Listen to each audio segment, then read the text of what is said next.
The average money pit costs investors an extra $47,000 in unexpected repairs. But I'm gonna show you how to spot these disasters in just 15 minutes. I'm Michelle Petrie, your Buffalo Realtor. Let's dive in. 3 unexpected issues that come up when you're buying investment property that take them from being a great idea and a great investment to a really bad one very quickly are structural issues, water damage, and surprisingly, your time. If a home has foundation structural issues, you should be able to see that arguably right away, unless there is drywall in the basement that's covering the concrete and the foundation. Structural issues can cost tens of thousands of dollars to fix and do right. If you're flipping this home, you want the buyer to be confident in the work that was done on it. So you aren't just going to have any person do it on the side. You're gonna have a qualified company that does this every day do it. And usually it comes with a home warranty of 25 years, lifetime warranty. And you want that paperwork. That paperwork gives buyers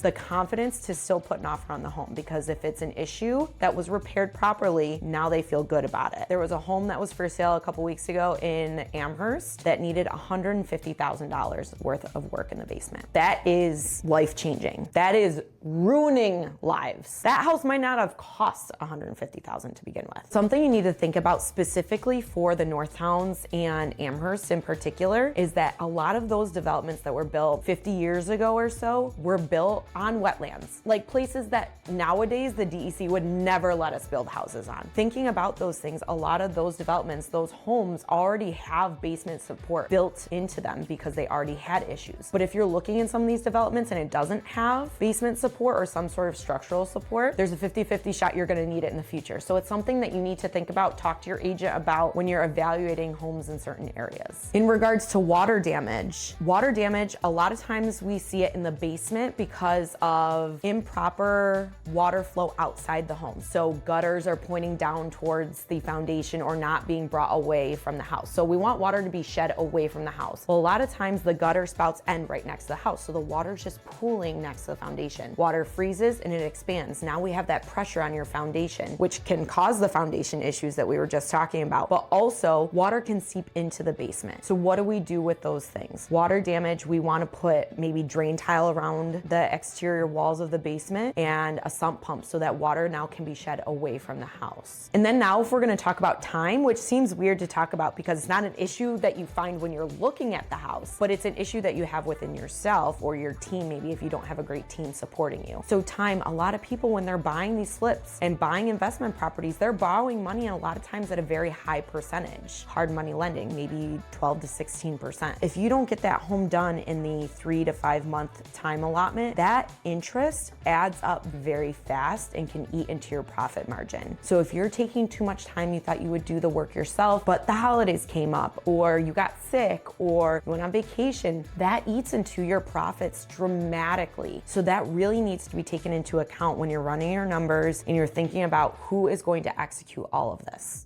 So let's talk about some of the warning signs. As soon as you drive up to a new house that you're potentially going to invest in, what are the signs we're looking for? Right off the bat, we want to look at the roof. Is there moss on it? Are there shingles missing? Are shingles raised? How old does the roof look? Water damage can come from that alone. Very simple, but that's a huge cost up front. 2 is the siding. What does the siding look like? And a lot of times that can be, hey, the J channel is not connected properly, so water can get in. Or I've seen siding. Siding should overlap about 6 inches each piece. I've gone up and pulled a piece of siding away and it's literally this far apart. Water can penetrate that. Now you have water entering your home from the exterior where it should be protected. That is not okay, because then if and when you need to replace that siding just because you're an average person wanting to put new siding on your house, what does that exterior of your home look like? Do you need to replace all of that? That is huge. So if you're looking at all of the house and the siding is not installed correctly, that's a huge problem. The third thing we're gonna look at is water. Is it pooling around the house? Is it pooling around the foundation? And where are the gutters leading to? Because we want water shedding away. Ideally, your home should have a slope. It doesn't have to be dramatic, but a sloping away so that water runs away from the basement. Price-wise, if we're talking different size homes, this is gonna be dramatically different, but a roof can cost anywhere from 12 to 15 grand all the way up to 50,000 and more. If we're talking siding, it's the same thing. I know that for our house, for our new build, we already had the material and the labor was still over $30,000. So you're talking a good $50,000 to $60,000 on a 3,500 square foot house. And if we're talking about water, if we just need to put extensions on gutters to make sure that the gutters are going away from the home, you're talking under $100. But if the damage has already been done, that's a little bit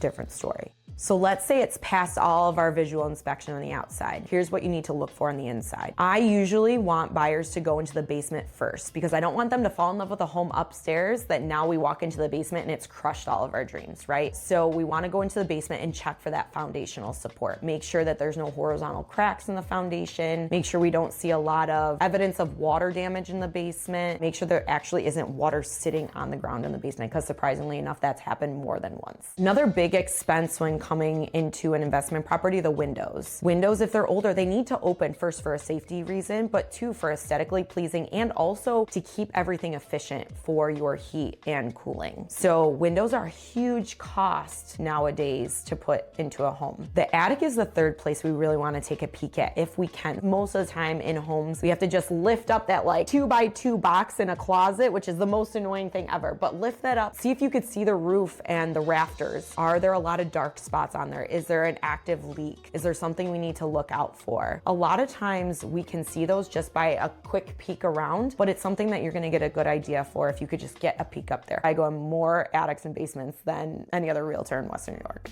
So if you're going to view investment properties, here's the things you should bring with you and the questions you should ask. A lot of the times, most investors, if you are a fluent investor or someone that's done this before, you're literally just gonna bring with you a notebook, a pen, a flashlight, something of that nature so you can make notes of the things that you notice. Does it need new windows? What do we see in the basement? What do we see in these rooms? Does the kitchen need just to paint the cabinets or a total remodel? That kind of stuff. Flashlight so we can see in the attic, see in the basements, see underneath for plumbing, things like that to check for active leaks. But something that's really cool that actually one of my clients brought up to me was Remodel AI. It's a app that you can take a picture of a space and it'll literally remodel it to modern fixtures and everything and show you what it could look like. A lot of us don't have the Joanna Gaines mentality of, oh, I could do this and this and it'll look awesome. A lot of us need help. We need that third party. Sometimes a stager is that third party for us, but now we have apps and apps are huge in order for us to have that imagination come forward to show us the true potential of a space. So there's your toolkit, but one question I always want to ask, especially if you are in the city of Buffalo and you're looking at a multifamily property, is there a CO on the property? A CO is a Certificate of Occupancy. Clients of mine were going to buy a 3-unit home in Buffalo and it had actually been sold multiple times as a 3-unit. When we asked for the CO, the sellers didn't have one to provide and the city was called, and actually the CO that they have on the property was for a 2-unit. This property had been sold multiple times as a 3-unit, but it was only a legal 2-unit. When we brought an engineer in, it actually was gonna cost over $100,000 to convert it to a real 3-unit, or actually to go the other way, the home wasn't worth what they were asking for as a 2-unit because we couldn't then rent it out consciously knowing that it wasn't a real 3-unit. It's a whole can of worms that you don't wanna mess with. This exact system has prevented my clients from entering into 6-figure mistakes with homes. Have you ever purchased a property that turned out to be a money pit? What warning signs have you missed? Share your experience in the comments and help others avoid the same mistakes you made.